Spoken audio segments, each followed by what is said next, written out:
if I need to have a piece done by April 25th, I'll probably start it on April 23rd and finish it on April 24th, you know?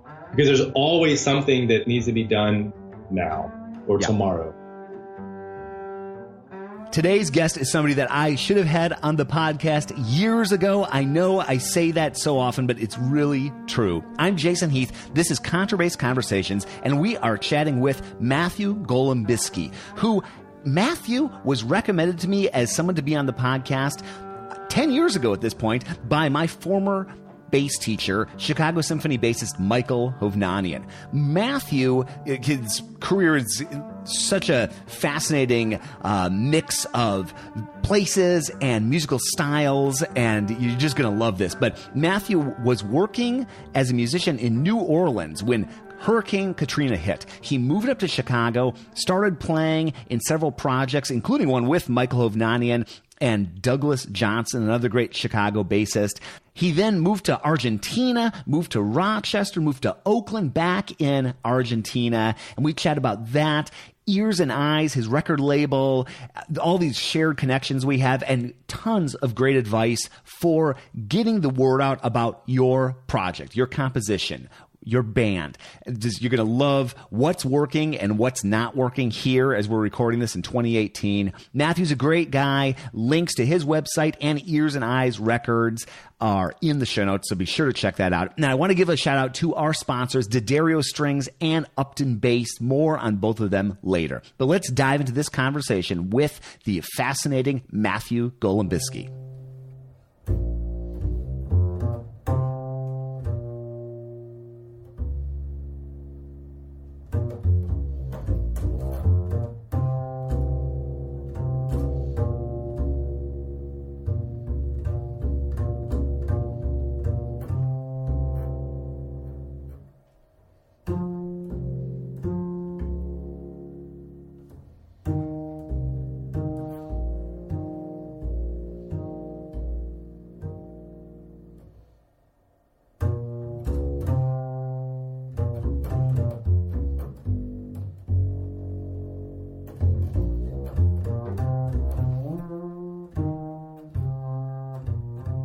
How have you been, man? You know, I'm trying to remember if we've met in person. Like, I've known your name for over a decade, and I know that you played with Michael Hovnanian and Lori Ashikawa, and we have probably dozens of people in common. Have we met in person? I don't think so.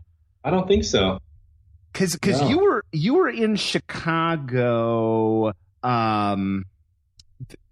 like right after Katrina, right? So like 2005, you came to town. Yeah, okay. Exactly. Okay. Yep. And I lived there through like towards the end of 2008. Okay.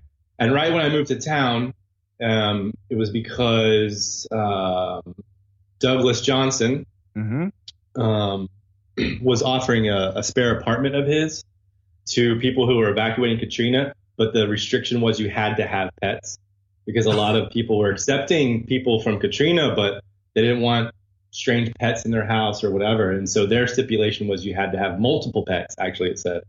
So we had 2 dogs and a cat. And so that's how I met Doug. Wow. And that's how I met Michael.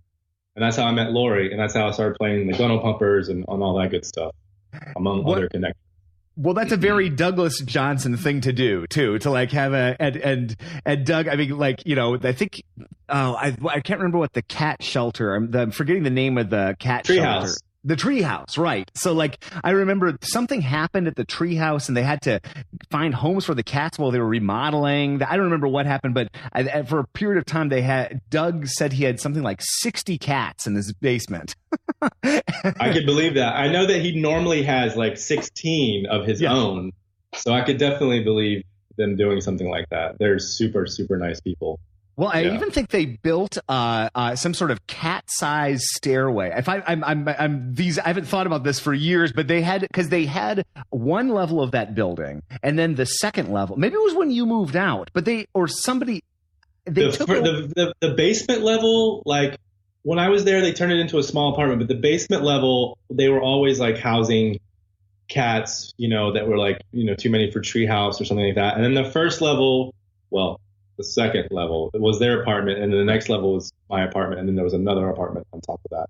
So I know that they use the bottom level for stuff like that, for sure. Well, maybe it was when you moved out. I remember them, Doug and I played in the Elgin Symphony probably like dozens of times over the years. So, stand partner conversations about this sort of stuff. Right. And I remember some sort of remodel. They were making a staircase that was not big enough for a human, but was big enough for pets. You know what? It probably was after me, because they, instead of like renting out, when I moved out, instead of renting out that apartment, they wanted to expand their living space into that apartment. Okay. And also like make an official rehearsal space for Doug and things like that. So I could totally see them connecting those two apartments for their cats, for sure. Yeah. Well, Doug's been such a great friend over the years. Just such a cool artist, and I love his compositions too. He wrote this bass quartet called the Open C, and I have not only played that myself several times, but I used to be the bass coach for the Chicago Youth Symphony, and I would or for this chamber music program they had, and I had this bass quartet learn one of Doug's pieces, the Open C, which is a really cool sort of shredding kind of, it's got like these like open harmony, very Doug Johnson open harmonies, and then this like very kind of metal influence in there too. I remember the same. I can't remember the name of the bass quartet, but I played a bass quartet of his. I can't remember, but it was very much that, like 16th notes chunking away, power chords. Like, yeah, Doug's a rocker at heart. So post Chicago, did you move to Oakland then after Chicago? Was that the next stop? No, I didn't really move after that. What I did was I just left Chicago to just do something new and something different, because I was just I was busy. And so I planned on moving to Prague, just because I had been there a few years before and I really loved it. And I have, generations ago, I have Czech blood. And someone just was like, well, Prague isn't Chicago winter wise, but it's gray and rainy and stuff. And some friend just suggested, like, wow, man, I just got back from Buenos Aires. It was awesome. The people, the vibe, everything. I was like, I never really thought about Buenos Aires, because I studied French and German, and I just didn't think about it. And then I just did a little bit of research, and a couple weeks later, I was down here on a one-way ticket with just like a suitcase and an acoustic bass guitar. And so I came down here. I didn't know how long I was going to be here. And then I eventually moved back to the States, and, it's been a back and forth ever since. But so I came here and planned on staying here for a while. But then I went back to Chicago in the summer to do some tours, and I used to work the Pitchfork Music Festival doing stage managing. So I did that again in the summer, and made some more money, US dollars, because back then the US dollar went really, really far down here in Buenos Aires. And then I came back because I fell in love with a girl. And when I came back towards the end of 2009, I planned on staying here forever, or for years. And she got a Fulbright scholarship to go to the States. And so we moved to Rochester, New York, so she could get a master's in sustainable engineering. And then she got a job offer in Clorox, which is in Oakland. Okay, and got it. So we moved to Oakland for a year. And then, because part of the stipulation of the Fulbright for foreigners is, if you want a green card or a work visa, even if you marry a U.S. citizen, you have to go back to your country for at least 2 years, to kind of like give back to your home country. And so after a year of Oakland, we did that. But now it's been over 4 years since we've been back to Buenos Aires. Okay. Wow. What a journey. And so then like Buenos Aires and then to Rochester. And, James Vandermark teaches at Eastman, listens to the podcast, love James and love Rochester. But I got to say, the contrast must have been remarkable. Buenos Aires to like winters in Rochester. Well, I always say, like, after college in Asheville, North Carolina, I moved to New Orleans. And then after New Orleans, I moved to Chicago. Then after Chicago, Buenos Aires, and then like Rochester. Not that Rochester is less, but in terms of size and activity, it was crazy. Yeah, it was different. But I met a lot of really great musicians there, and I played with some great people and formed some bands, and eventually I became a teaching artist with this nonprofit organization called Institute for Creative Music, and did a lot of like touring around the States and going into high schools and universities to teach teach improvisation, especially to people that had never experienced improvisation. I got to teach a lot of like my conduction techniques, like my conducting, interacting with the conductor of an orchestra. And so I would, be in these colleges and then throw these scores of mine that were just like symbols and nonsense and then explain it to the kids and the students and then perform it. And so we did that. So that was something that came out of Rochester. And then I still work with a band that was formed back then. And we had some weekly series on getting people together to play brand new music, no matter what skill level it was. I was just looking at one of these like scores that are kind of like this, and you kind of explain things to people, and then after you do, it's cool. But then you're like, what the audience is there because it's a performance, it's a right. And the audience is wondering like, well, why are they learning the piece now and rehearse? Isn't that something that bands do before? So the whole point is, no, it's like we're all doing it now. And so, of course, I would write parts for the audience. So everyone's having to learn a part and participate. And then we learn it. We kind of like talk through a couple of things. Maybe we rehearse a couple of things and then we perform it. I love that. That's, I love the term conduction too. And the first thing I think of is Frank Zappa.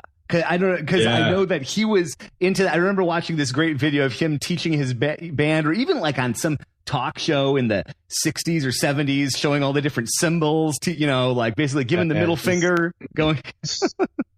His band was, they were so quick to his conductions or whatever you want to call them. That band was incredible, and his symbols and his, and it seems so like in the middle of some super complicated passage or something, he would just interrupt it with, and then they would go back to the composition. It's just unbelievable. Yeah. But I also saw this cellist named Matt Turner, who's based out of Madison. Last time I checked, he's this improvising cellist, and he came to a school I taught at, and with our orchestra he also used the term conduction, and it was kind of like collective improv on stage, and he was kind of doing hand symbols, not like Zappa, but but so then you write things out for your pieces in that sort of a context, and give music to the performers and the audience. Like, just talk to me about your conduction. Like, I just think it'd be really interesting.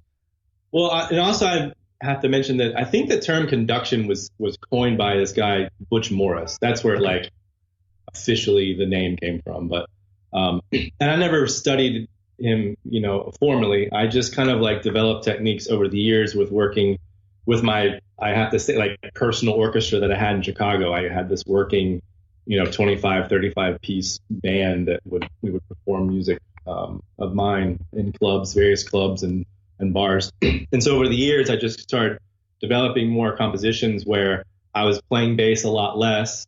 And because at first, we would play music that didn't need a conductor. And then the band grew and grew. And then some of the ideas and techniques that I wanted to try out required either me to temporarily not play bass and do some conducting or conduction. And then especially when Doug joined the group, it's like, well, I don't really need to play bass. And so I stopped playing bass and started. And it was so great going to a gig with just like scores. You know what I mean? Like, it's no double bass. Oh, and I can't tell you everything, man. So I got really into it when I started just conducting. And so a lot of my pieces that involve conduction are kind of like a half and half. Partially written material with then,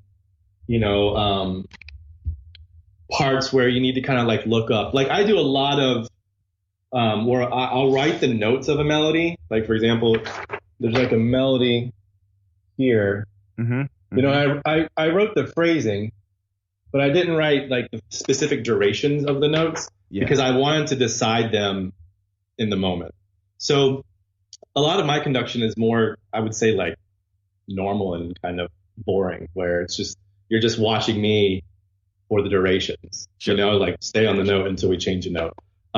Something I do a lot with, especially like with my youth orchestra, or like when I teach some of those, my technique of conduction to these kids, and sometimes it's at 7:00 in the morning because they have band before school starts and stuff, right?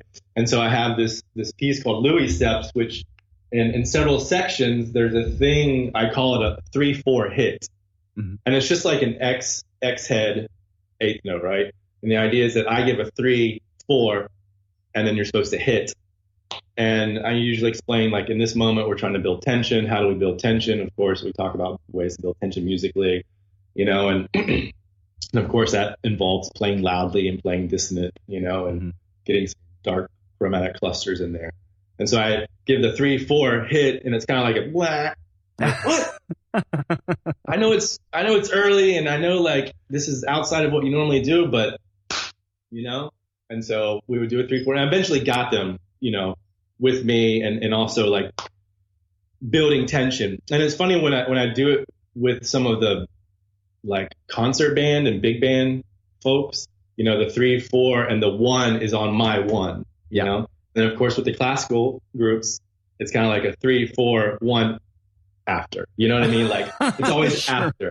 I'm like, okay, but in this instance, 1 is with me, exactly with me, not after. We're not interpreting the 1 after. Yeah. So, and then there's sections where, because this piece is originally a concerto for drummer, for percussion. And there's the drummer's soloing, doing his thing. And then there's this really exciting section where the orchestra's supposed to watch me. I'm going to give a symbol on how many 3, 4 hits we're going to do.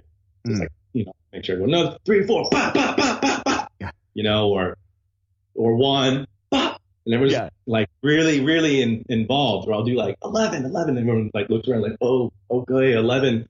I can only count to 4.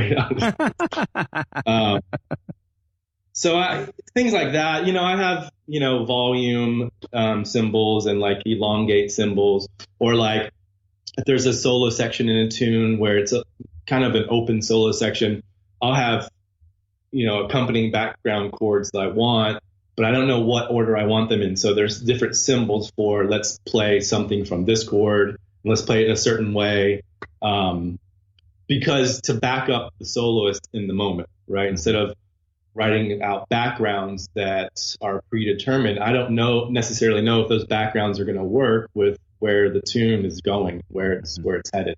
And so I'm able to control that. And that's kind of what it is being able to, like, be an instrumentalist who's in the moment reacting to, if I'm playing bass, I can react to the drummer in the moment and the soloist or whatever. And so I'm doing the same thing, but as the conductor and in front of a lot of people, so that's kind of, I can interact and I can steer, I can, like, react to what's happening in the moment. And that's kind of, I think that might be kind of where I naturally went to this idea of being able to control certain things in the moment. Well, I remember, so Tomorrow Music Orchestra was your Chicago group, right? And I think I even remember writing blog posts back in like 06 or 07 or something like that about like performances coming up. Is that the sort of, were you doing that with that group? Were you up there doing conduction? Okay. The last year, I mean, definitely the last almost entire year, I was just conducting. And not always conduction, like, I mean, a lot of Tomorrow Music Orchestra pieces are through composed pieces too. So it wasn't always about the conduction. Sometimes it was just about being the conductor. Right. So it varied. One thing that has impressed me about Upton Bass ever since I got to know them was how many artists there are out there that are so satisfied with the work that Upton has done for them. Here's Lucia Torino of The Devil Makes Three, outstanding band, on her experiences with Upton. I have the Upton travel bass. A friend of mine who was in a band called Brown Bird, I think she'd had some work done on her bass, and she had a pickup that she got from Upton, and she knew one of the guys who worked down in the factory in Mystic. Also, calling it a factory is really charming because it's really just a barn that smells amazing with lots of cool basses and very sweet men. Chris Wood, I think he had 2 Chadwick basses with him, and so I got my courage up and sort of sidled over to him at one point and was like, I need a bass, what should I get? And I talked about Chadwick and about Upton, and he was like, honestly, I'd go with the Upton. Learn more at uptonbass.com, and thanks for sponsoring the podcast, guys. Hi, this is David Moore. I'm a professor at the USC Thornton School of Music as well as a bassist in the LA Philharmonic. Gosh, I've been using Diodario Kaplan's for the past several years, the heavies especially in the orchestra as well as on the bass that I have at USC. I just really like the versatility that they give, especially dynamically. They just respond well in soft dynamics and well in loud dynamics that can really take anything that I can dish out. And they're just a really well-balanced string across all of my instruments. I've also used the Zyek strings more kind of in an experimental way. I'm honestly looking for sort of the combination and the sweet spot between the two of those, because I really like the ring and the response and the tension of the Zyeks with some of the more conventional characteristics of the Kaplans. I'm hoping that that's something that's in the works someday in the future. Hope that helps. Well, thanks for passing along that all about jazz piece. Was really helpful to read. And I'll make sure to link up to that, because it just sort of reveal, I think, like probably most successful artists, you live a very multifaceted and probably complicated artistic and professional life. Like if I list out my projects, it gets real complicated in a hurry. And I mean, I think it'd be interesting. There's no way we can cover even 1/10 of what you're doing in one chat. So I have to have you back on multiple times. So please come back. But maybe we could start with in this year or within the next 12 months or so, what are the projects that are taking up your attention? I know you've got Ears and Eyes. What all is on your plate right now? Ears and Eyes is a very, very big part of what I'm currently doing. Mm-hmm. I'm really excited about that. I'm working with one of my favorite musicians of all time, Chad Taylor. He's a drummer from Chicago, from Arizona, but spent most of his life in Chicago, and releasing something of his in May. And so that takes up a lot of my time on the computer, and then also I'm starting a Tomorrow Music Orchestra version down here, actually. We have some dates in June and August, and I want to try to write as much brand new material for them. And then also kind of, getting to know the scene down here. There's a really, really fascinating scene of kind of open-minded, creative jazz musician people down here. They're doing stuff very similar to what I was doing in Chicago and what's happening in Chicago now too. It's a lot of the music that gets released on Ears and Eyes Records, it used to be a lot more incestual, the same 20, 30 or 40 people kind of doing different groups and maybe trying to reach out to other labels and never hearing back. And then finally saying, hey, Matthew, I'm in this community. Can I put your stamp on my CD? That's how Ears and Eyes was in the beginning for many, many years. And so there's a similar scene of folks down here like that I'm playing with, more and more and getting to know and working with. And then also I'm raising 2 kids, so I'm the stay-at-home dad. So that's a big part of that. Yeah. And then I have I'm also producing right now I'm producing I'm just a rock band, a pop rock band. And I think they've hired me because of my textural experience outside of, because I listen to a lot of rock and pop and everything, but I studied classical composition, I studied jazz bass, I've written music for folk. I've used Tomorrow Music Orchestra basically to compose music for this folk musician in Australia. So I have all these ideas on how to create inorganic sounds with organic instruments, and kind of playing with technology as well. So they've hired me to do that. So I'm doing that right now. I'm moving. We're moving in a month to our own place. So I also am quite a handyman. So I have all these ideas of okay, cool. We're gonna knock out this wall. We're gonna put these lights here. We're gonna do this. We're gonna paint. We're gonna refinish the floor here. So everything's kind of, and I'm also working with this pop band. I'm playing this. I say pop, but we don't have songs. It's freely improvised pop music. Where, I mean, that's just what it is: bass, drums, and a vocalist. And the vocalist improvises the lyrics, singing, and I don't think the audience really. It's meant to be like a concert of pop tunes, but no one knows it's like freely improvised. Now we're writing tunes because we're going into the studio, and so it's like, well, let's have something legit to have in the studio. And then also I will be starting a big project that I have is that I used to be a conductor for a youth orchestra down here for over 3 years. The story of why I got fired is unimportant, but the person who fired me is now gone, and now I'm learning that the whole program was really upset at him, and so they're trying to, hire me back. But my life is different now with 2 kids, and it just doesn't work out. But what I'm working on for them is a technique book, a method book for teaching that's different, that exists. It's an orchestra that what happens is a government-supported program where they go into neighborhoods where a lot of kids, end up on the streets or end up doing things that aren't healthy for them or their neighborhood. And they send teachers of each instrument down there with a conductor, kind of an artistic director, also kind of like a person who is, what's the word? English, like a social worker.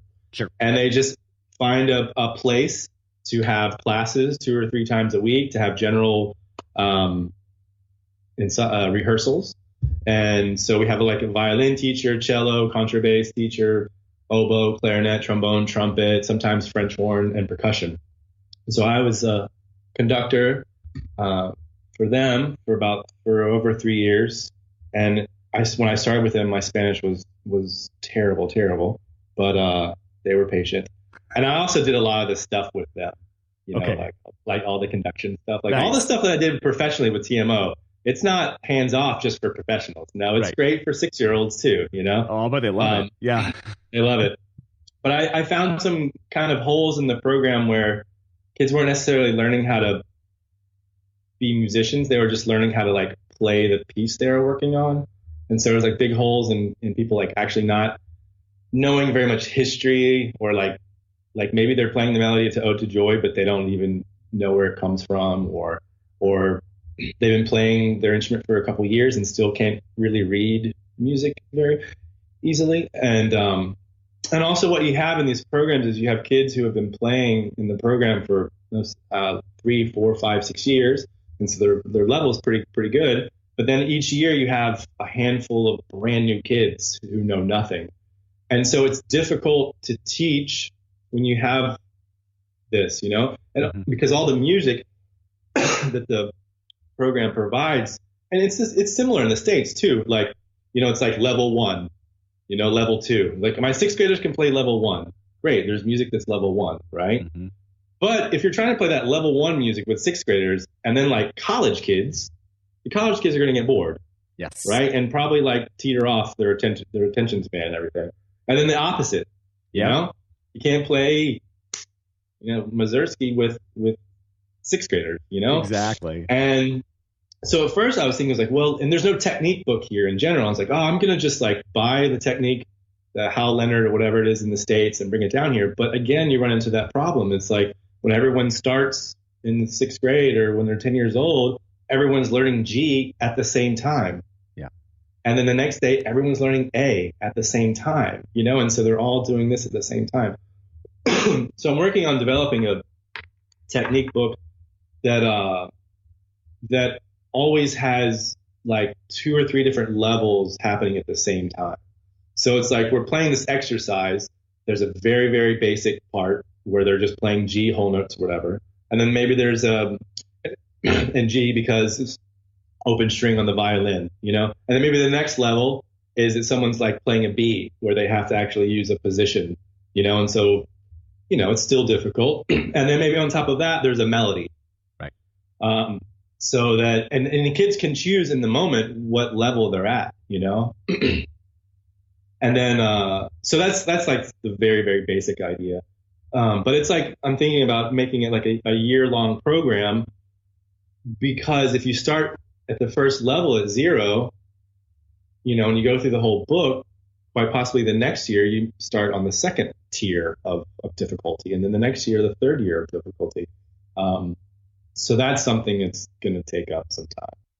Well, that's the sort of thing in a conductor role you think about a lot, like the different levels people are at. I used to be a high school orchestra director, and I remember like every group, didn't matter. There was a range, right? And sometimes the range was vast. So it's like, oh, you're playing Mendelssohn and you don't know where F sharp is. So how the heck do we make this work where people are at least somewhat engaged, right? And so that's right. But like so many of these projects you're describing, that's like a very huge project without the creative energy it takes to do something like that, the time it takes to do something like that, to actually like get into a physical book form, that takes time. Running Ears and Eyes, another one of those big, complex, like I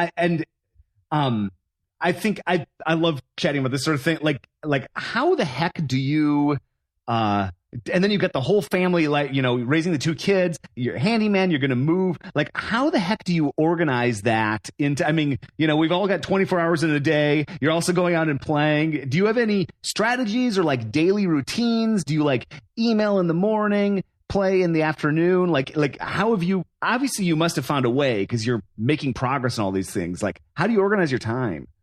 I'm one of those people, same with composing. I'm one of those people where I do whatever's next. Okay. Like, if I need to have a piece done by April 25th, I'll probably start it on April 23rd and finish it on April 24th, because there's always something that needs to be done now or tomorrow or the next day. And so I wish I had really good organizational advice, because my wife would just be laughing at you and this question right now. She would just be, you know what I mean? Laughing. Because, like the idea of like emails in the morning, that would be great and stuff in theory. But, like with Ears and Eyes, and some things are very, very much like when I get an email back from a reviewer or a blogger or something, they want a download code or something, I need to like, with these people, that's precious precious in this world. So I need to like get it to them right away, or they lose their interest, or they go on and review something else. So I have to be in the loop with my email. And same thing with like if the vinyl manufacturer is got some glitch or something and they need a response from me quickly, because that's also super time sensitive. So with the email thing, I'm connected, man. My phone is with me, and and it's a bummer, but when I'm not emailing, I don't need to, then I can, hang out with my kid. And I bought this electronic drum set, and just like turn it on, let them bang away. And then my bass is in the corner. So we do like 3 sessions, just like jamming for as long as his attention span is, and then he wanders off. I continue to play until I hear something like crash in the other room. And it's like, okay, now it's time to go do that. You know what I mean? But, I'm really organized with kind of like with my releases with Ears and Eyes. Like there's a very specific calendar that I use that goes 16 weeks out. That's just with working with one artist on one release. That's not even like counting the fact that right now I'm already talking to and planning releases through mid 2019. Like I'm already 16 months out planning. So that I use a Google Drive Excel spreadsheet that I put together with colors and weeks and tasks on what to make sure I'm doing each week with each release that my wife helped me put together. The Excel, she's an Excel master. So she's good with that. And then with having kids and my daughter going to school, there's a schedule that that's already laid out with stuff that I can't control and that I can't change. And I do what I can when a free moment opens up. So I wish I had I had like a helpful answer, Well, we all but it's just interesting how, and so like outside of those like ASAP sort of requests like vinyl or like obviously the family things and the external school schedule, you're like all in. Something's coming up in 4 days and you're all in on that project, or the release is coming. Okay. Yeah. Cool. Yeah. So when did you start Ears and Eyes? That was in Chicago, right? That got going? I started with my then girlfriend and my good friend drummer Quinn Kirchner. It kind of started weird. It started at the end of 2006 when we got offered a whole day at Sylvie's Lounge, to put together like a benefit for a bandmate of ours from New Orleans. They were on tour in New Orleans. He was drinking a beer on the sidewalk during the set break. He got a ticket, right? Because in New Orleans, that's no big deal. It's legal. And the club owner felt really bad that he got this ticket. So she offered like, oh, let's do a benefit for him, later on. And so Quinn and I just had this idea of like, well, dude, let's book like a mini festival, and it was like, great. I was like, what about if, how like when you're at a festival, or I know the big festivals like Pitchfork and Lollapalooza, they do the thing where like, this stage is playing while this stage is setting up. Yeah. As soon as this is done, this stage is ready. This one's setting up. So there is always constant music, but then you have to choose to run back and forth, and it's like, it's a headache. And obviously in a small club, that's not going to be the situation. So the idea was that on downtime was to show independent films while we're doing a change out. And then also the idea was to have live projections, and then to have live artists doing live art during the sets. So that's how it became like Ears and Eyes. So like, and then a few months later, I decided like, I'm releasing all of this music independently with different bands and different friends. Let me just like put something on it that connects them somehow, So I was like, okay, Ears and Eyes Records, and then I did the festival two more years. And so that, yeah, I mean, the first release we did was in 2007. So I kind of say that we're celebrating 11 years. We just celebrated 11 years. It was March 31st, 2007. We released. The scene was already happening. We were already connected. It was already like really ancestral, and this guitarist, Jason Steele, was making this record. I don't remember if he shopped it around, but he definitely came to me because we were friends. I was playing in, his groups and everything. And it's like, oh, Ears and Eyes. I was like, sure. Like, I don't really know what it is to run a label or anything, but the idea is we're connecting ourselves to something, so that maybe one day it can be bigger than just this. So it ran like that for a long time. I ran like that. I did make attempts to kind of make it a legitimate record label where, to reach out to press, try to help get, release shows for bands. But I think what was happening a lot of times was because the Ears and Eyes scene, the musicians and friends, they knew that it wasn't like a legitimate label. I just ran a site. I had links. I helped promote. I did have a handful of CDs in case I sold one via the website, which I never did.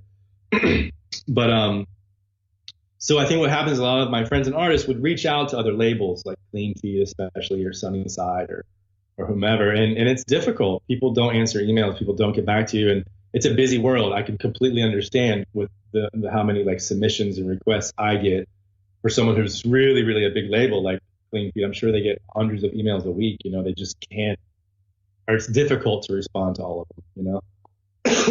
So I think what happened was, artists would reach out, not hear anything, and then by the time it came to be closer to what they wanted to be their release date, they'd be like, "Hey Matthew, can I be on Ears and Eyes?" And it's like, "Okay, cool. What can we do to promote?" It's like, when's your release show? Like what can we do ahead of time? Because all this stuff needs to be done ahead of time. Like, oh, well, the release show is next week. It's like, oh, I can't. If I wanted to do something extra promotional wise, I can't. But still, come with us, be a part of the family. And it just worked like that for a long time. When I left Chicago, I thought, because I'm not working on Ears and Eyes, I'm not doing the festival, I'm not in Chicago physically, me, I thought it would kind of die off, but it didn't, because my friends are still there. They're still making records. I'm still making records.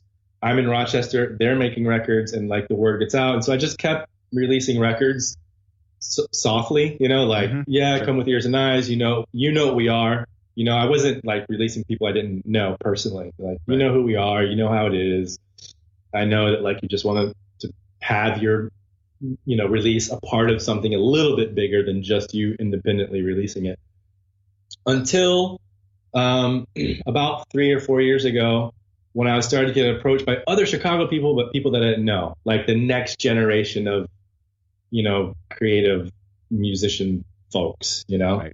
And and then I did release a couple, and then I just thought I kind of felt uncomfortable. As much as I can explain to you what Ears and Eyes is, and especially isn't, what Ears and Eyes records, I say, records isn't, as much as I can explain it to someone I don't know personally, as much as they say they understand, when a record doesn't do as well as they think, it's like, wow, you didn't really understand what Ears and Eyes is, did you? You know?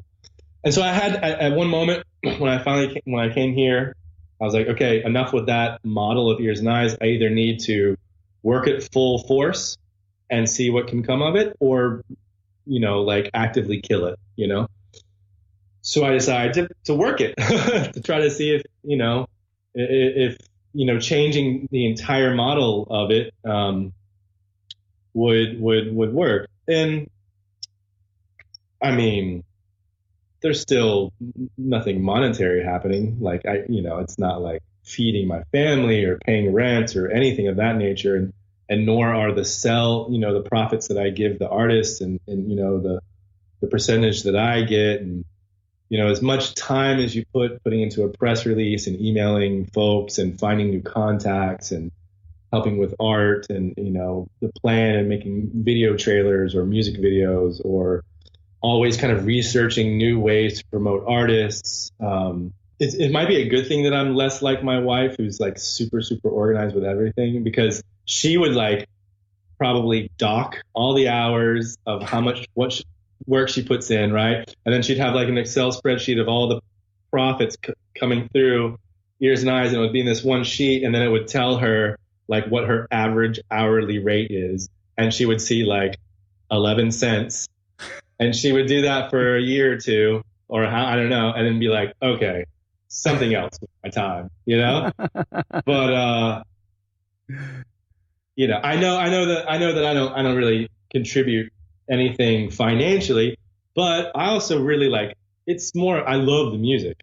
Everything I release, I love, like, and I really want it to be exposed to as many people as possible through social media and publicity and, trying to get these guys heard and gals, as much as possible, Well, and obviously the nature, with at least not losing money, like, sure. We're all going to lose some money. I mean, these guys themselves too. I mean, they've put in they put in their whole life into creating their craft and building their craft, right? Like the value of that is astronomical, but then actually to put thousands of dollars into a studio, paying a musician, mastering, artwork, even if we sold, I mean, I don't know how many records we'd have to sell for them to see all of that money back, and then to see me have a decent wage for all the work that's done.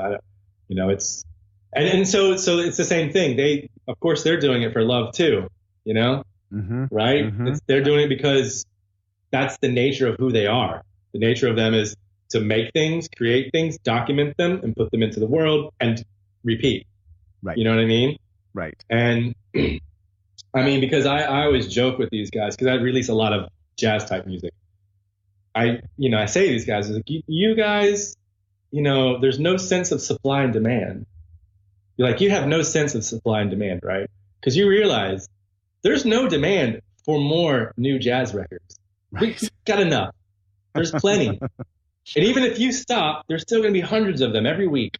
And they're all really good, or not all of them, but, like, you're not doing this for supply and demand, you're doing this for other reasons. So just make sure, I'm sure you know this, and that's why you do wedding gigs, and that's why you do side gigs, or that's why, whatever the case may be, but it's always my joke about, a lot of musicians not understanding the business concept of supply and demand. Right. Me neither, right? I mean, me too. I'm releasing it. I'm saying yes to it. I'm saying, yeah, let's do it anyway, because I think the music's great.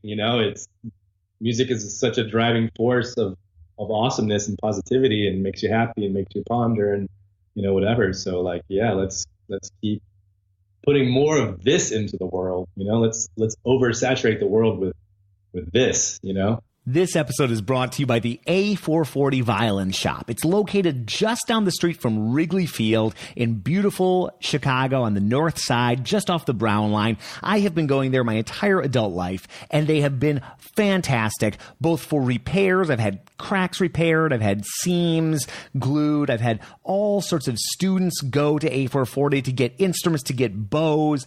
They're available with a smile, do wonderful work, and definitely check them out if you are in the Midwest. A440violinshop.com, and thanks for sponsoring the podcast. Right. And hopefully grow a community of true fans in the process around, like we're in this micro niche world. Like here I'm doing this bass podcast. I'm on episode 500 almost. So like I understand what you're saying 100%. And it's interesting. Like I've been mucking around on the internet for maybe 12 years or so, and things have changed a lot from like 05 to 2017, 2018 now. Like what, and even if we forget about like profit or loss or anything, but just think about like impact and connection, like what's working right now. If you're going to promote somebody, I bet what, and again, like it's not like a formula you can replicate, but are you posting on Instagram? Are you sending out press releases? Are you making trailer videos? Like what, like if someone, because a lot of young artists out there listening, or not young artists that tune into this, and they're trying to get the word out for, whatever their project is, their band, whatever. Like what are you finding that's working now here in 2018? Maybe it's more about what's not working now. Okay. But, sure. There's so many different things of trial and error that I've been doing over the last three years or so. I mean, definitely what I personally think is important is I think reviews are important. I think, seeing people like Jazz Trail or a Jazz Noise, these people, bloggers, it's mostly bloggers, but they blog about it, they write about it, they review it, they post it on their Facebook.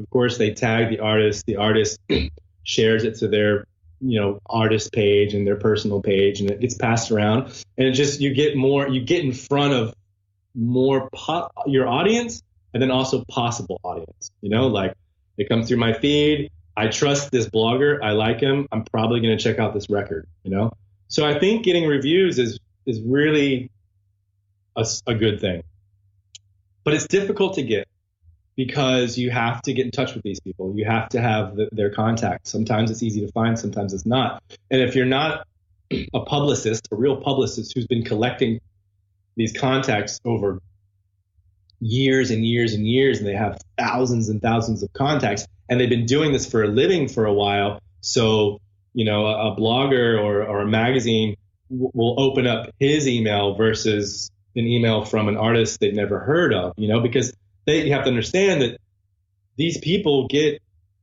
dozens, hundreds of emails a week for the same thing, like requests, like, here's my pitch, here's my record, please listen to it, please review it. They get tons of these. And so you have to be really strategic on how you reach out to these people.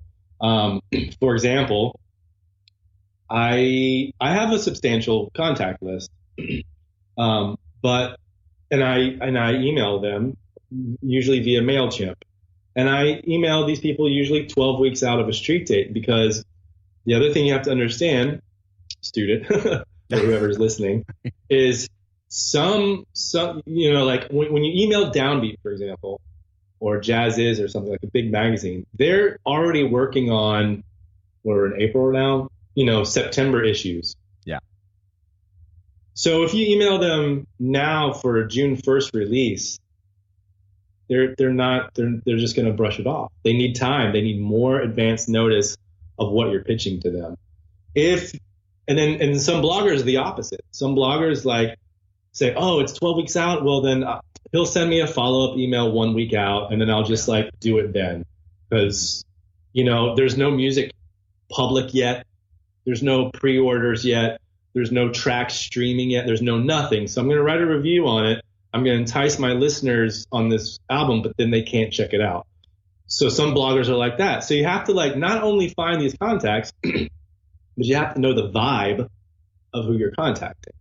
Does that make sense? That's a great point, and that's something that and if you are one of those bloggers or Downbeat or whatever, someone contacting you in the wrong way, obviously that just shows that they failed the test. The test is understand what the game is. The rules of the game are not made crystal clear in some external way, but that's it. Like me too. I have in what I do, and in the podcast world, interviewing and stuff, there are rules to that too. And right. People fail the test in terms of contacting me or me contacting them or whatever. So no, that's an experienced observation there. To build on that just a little bit, like if you're trying to get someone to premiere a video trailer or a music video. And video trailers I started doing a few years ago, because a few years ago when I started revamping how I'm going to kind of promote these records, I went and looked at kind of like the indie rock pop world and started getting like ideas from them. And that's when I got the idea of like, we got to start doing trailers, or we got to start releasing singles, and some jazz artists are open, and some are like, a video for my music, that's weird, or like a single. I'm not Justin Bieber. Like, I don't understand. It's like, no. We got to build momentum. We got to slow roll this thing out. Oh, this makes a really good point. Like when I talk to my artists, I was like, we need a list of things that we can kind of like not annoy your audience, but announce to your audience over a period of time. Like we need the fact that you have an album coming out to be in front of their face over a month or 6 weeks of time. But you can't just say the same thing over and over. Like, I got a record coming out July 1st, pre-order now. I got a record coming out July 1st, pre-order now. I got a record. No, that's no. Yeah. So I try to get my artists to have things that we could stagger. Mm-hmm. Like the pre-order thing is a big one. Pre-orders available. Or like music trailer. Or now there's one tune streamable on SoundCloud. Or in little Instagram videos, or what was the thing I just thought of that's a really good one? It just crossed my mind, but then it's gone. Oh, same thing with like when it's available. What I do personally is I release on the Ears and Eyes. It's available on ears&eyesrecords.com, and it's on Bandcamp first, because Bandcamp is the most artist-friendly platform where most of the followers on Bandcamp are like active music fans. And also they take away the least amount of money, 10 or 15%, depending on if it's digital or physical. So what I do is I try to blast it there, right? But then we all know, like people like my family who might like music, but aren't necessarily avid music goers, seekers, right? And some people just want to like use their thumbprint to buy some music, referring to iTunes and their iPhone, right? So what I also do is I stagger where it's available. It's like I try to get my Bandcamp fans to like get on board, and there's a big announcement and it's a big deal, right? But then again, you don't want to keep annoying your fans and your audience like, hey, my record's out now, buy it. Hey, my record's out now, buy it. Hey, my record, it's just like the same thing over and over.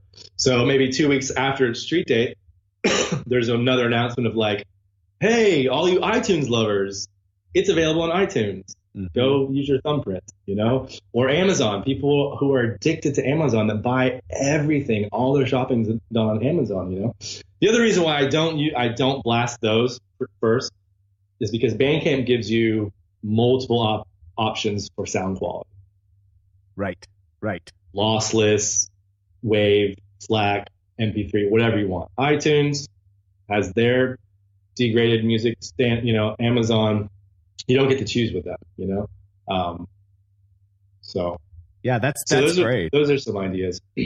Oh, the other thing I was going to say about shopping around music trailers, like don't shop around a music trailer to a blogger that doesn't have a single video on their website. Yeah, good point. It's a waste of your time. And it's okay. They might just ignore you. But then what's going to happen is they're going to lose confidence when they see your name. They'll be like, oh, this is the guy who's, what? Delete. Yep. Or worse, spam. They hit that spam button, because they see you. And I can't tell you how many people, one of the tests that people fail often with me is not putting my name in the email. It's like, okay, it is not officially not difficult to find my name, on any of the projects I do. And so like, if you can't get that right, that's a great, that's a good one. And then another good one on top of that is, for example, I had forgotten about, we haven't rapped in forever, right?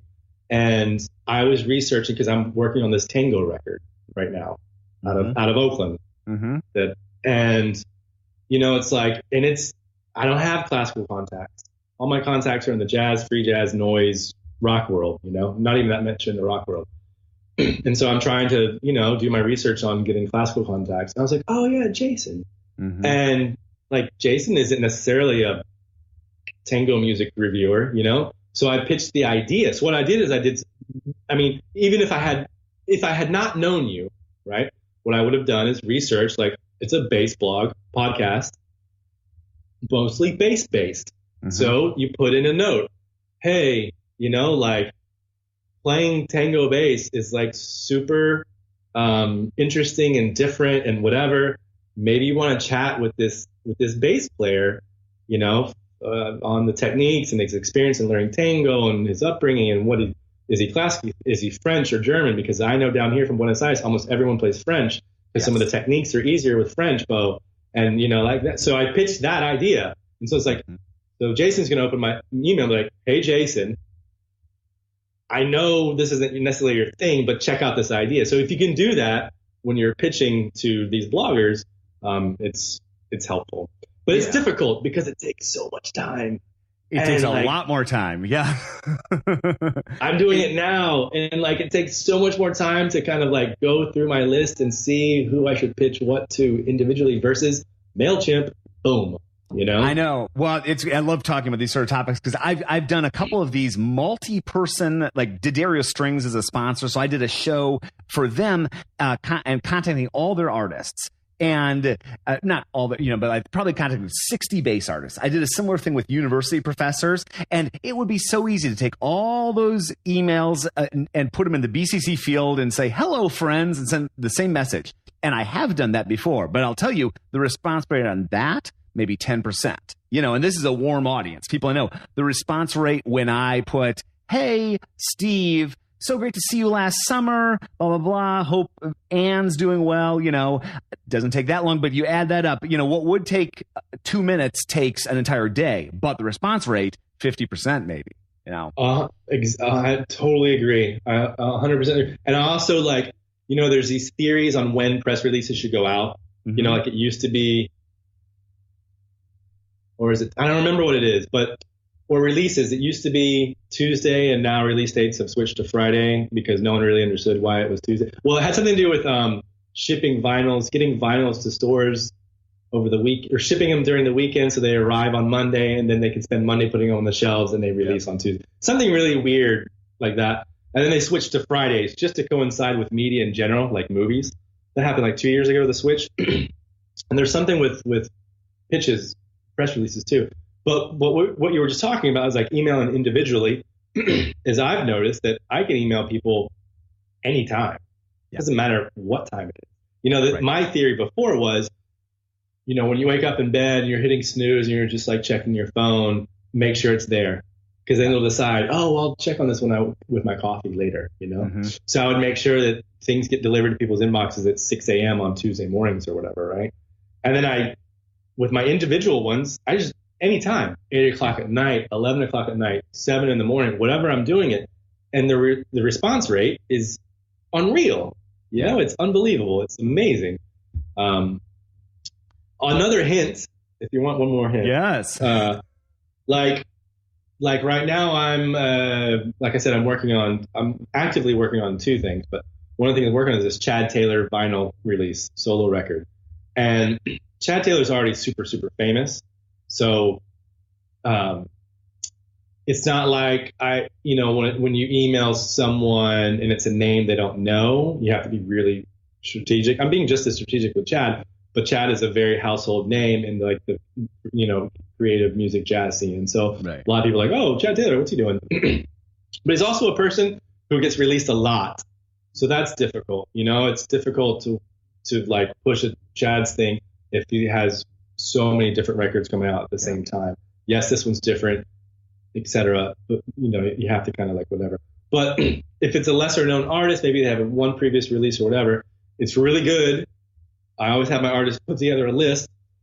Excuse me. Anyone who has reviewed them before, even if they were a sideman, you know, like Clark Summers has been Kurt Elling's bass player forever, right? Well, for a long time. So of course, tons of people have reviewed Kurt Elling's music. Of course, a lot of them aren't going to be interested in Clark's record because they're more jazz vocalist fans, and there's, you know, maybe a big difference between vocal jazz and instrumental jazz. But to be able to go and say, hey, you know, Clark Summers, you might not know his name, but you've heard him a lot because he's on all the recent Kurt Elling records, you know, and so this is his leap out as a leader, you know, in his solo record, you know, or as a leader. I mean, so it's always good to like, because you can always say, oh, nice review, or you gave 4 stars to, you know, Bob's record from 2015. This one's just as fresh or fresher, you know, a one-liner, like you're really going to like this. And it's not trying to trick people. It's not trying to like trick people into opening your email or trick people into reviewing your stuff. It's just like legitimate. You liked his record. I know you did. I think you might like this one too. You know, it's, and it's usually true. And they're usually really grateful. They're like, yeah, totally. Of course I want dibs on this. Of course I want the exclusive album stream. That's something else I do. I don't allow the albums to be fully streamed like on Bandcamp, just a couple tracks, because I can offer that to bloggers. So I was like, hey, no one can hear this whole record anywhere, but I will give you an embeddable stream, and you could have the full record just on your website for, you know, the week or two leading up to the street date, you know? That's great. Well, I love that. It's kind of like the in-person Amazon recommendation engine. It's like people who like Kurt Elling will probably like Clark Summers, you know, delivered in a you know, person-to-person way. Wow. Well, and I can't wait for this tango bass. Christian Esquivel is the name of a bass player, Argentinian bass player. I was just spending time with him in Tijuana. I was doing a music festival in Tijuana with Andres Martin, this wonderful, wonderful bass player. He's been on the podcast. He's the bassist for the orchestra in Tijuana. He's Argentinian. And so he had this tango band there. They did a tour in Mexico the week before this festival, and then we did this bass festival. And it was just so cool to see in person those techniques. And I've chatted on the podcast with Pablo Aslan, who's a total beast. He's kind of like the tango bass pioneer in the U.S. And so, well, I can't wait for that. And Clark Summers is a great friend. I've known him for years. So it's he's got a great record. Oh yeah. Well, like I said, there's no way we could like talk about 0.1% of what we could probably. I know. Have to talk. So maybe we can put a pin in it. I know you're a busy guy, sure. and have a round 2 sometime soon. But I'd love. Hey, there we go, Clark Summers. Okay, beautiful lens. Artwork. I have this team down here in Argentina. They're such amazing artists and designers. They're doing a lot of our releases, artwork. Like, I mean, dude, George Freeman is 91 years old, played with Charlie and recorded with Charlie Parker. Yeah. You know? Yep. And Bernard Purdy, he's the most recorded drummer in all of history. You know, like Aretha Franklin, James Brown, you know? Yeah. And that's great artwork. It's beautiful. It's great, man. Yeah, I was clicking through on the Bandcamp site and listening through to some excerpts and of Clark too, and it's fun to see his release. I've been a big Kurt Elling fan, and Clark and I have a ton of overlap. You know, like in Chicago, we've gotten together a bunch of times over the years. So, let me toss my traditional question to you, if you don't mind. Which I don't ever have any set questions, but I have one which is just like, go back to young Matthew, like 18-year-old Matthew, or just starting at University of North Carolina, and you've done, you know, probably like you've lived like 12 careers worth of things now. But if you could give that young Matthew some advice, what would you say? I would take. I got some really great advice from my uncle Tom, who lived in Venezuela for several years and was fluent in Spanish. He said to me, "Why the heck are you studying French in high school, and then in college I studied German?" It's like, why? Like, only in France are you going to speak French, but Spanish is going to be like everywhere, dude. You should be studying Spanish. Of course, when I landed here with like 4 words of Spanish, I thought back to that conversation. And then super jokingly, when I told my grandfather I was majoring in music, he was like, "Please double major in business. Do something like where you can work, get a job. Like, don't necessarily quit music, but like." So I wouldn't actually change that. Right. Well, I think that's actually a really great answer, because like, think about how much time you spend doing things using business skills and some of those soft skills, and like, you know, like what we've been talking about with like, that's something I wish someone had given me a little bit more structure in. And oh my goodness, I can't tell you, I was sitting there in Tijuana, everybody was speaking Spanish but me, and they're laughing and joking, and then like one guy turns to me, he's like, "Man, you gotta learn Spanish." I'm like, I know, I'm like dragging the hang level down there. They're like, you know, I like, you know, rain on the parade. I've been so many of those situations. You have no, and I'm like a talker. You know, when I moved down here, I rented a room. The roommate didn't speak English. You know, like, I didn't have a watch. I didn't have a cell phone. My apartment didn't have internet. I didn't talk to my family for like 2 weeks. I didn't talk to anybody for like 2 weeks. I remember I finally found a big, like, there's all these small like bodegas for, you know, veggies and fruits and stuff. And I would just kind of go and like point and grunt at what I want. And then afterwards they would speak, you know, say the price. And I would be like, kind of just like open my wallet and go, "Huh? No haggling there." Yeah. Take, you know, whatever. And I finally found a really big grocery store, and I was like, cool. Got like an orange, some eggs, some mushrooms, went to the front, you know, she rang through the eggs and the mushrooms that were in a packet. So they had a barcode. And then she holds up the orange to me and she's like, "Blah, blah, blah, blah, blah, blah, blah, blah. Spanish, Spanish, Spanish, Spanish, Spanish." I was like, what is she asking me? She's definitely not asking me like what fruit this is, right? It's an orange. I was like, oh, maybe she's asking me the price per kilo. I didn't really care what it was, but I have this photographic thing sometimes. I was like, I remember the price per kilo. And then a very terrible accent, I was like, 170, you know, 170. And she was just like, "Spanish, Spanish, Spanish, Spanish, Spanish, Spanish," yelling at me. I was like, I don't know. And she took my orange and put it on the other side of the register. And I was like, "Oh, no orange for me." I don't know if you're a Seinfeld fan. Oh yeah. Dude, no soup for you. Yeah. And I was like, and I was writing a blog back then, you know, and I was like, oh my God, Seinfeld, no orange for me, you know? So I understand. And that was like the first 2 weeks. And then for years, you know, being in all these like hangs with my wife, and just everyone's just, and they talk so quickly here and they talk over each other here. Yeah. But now it's cool.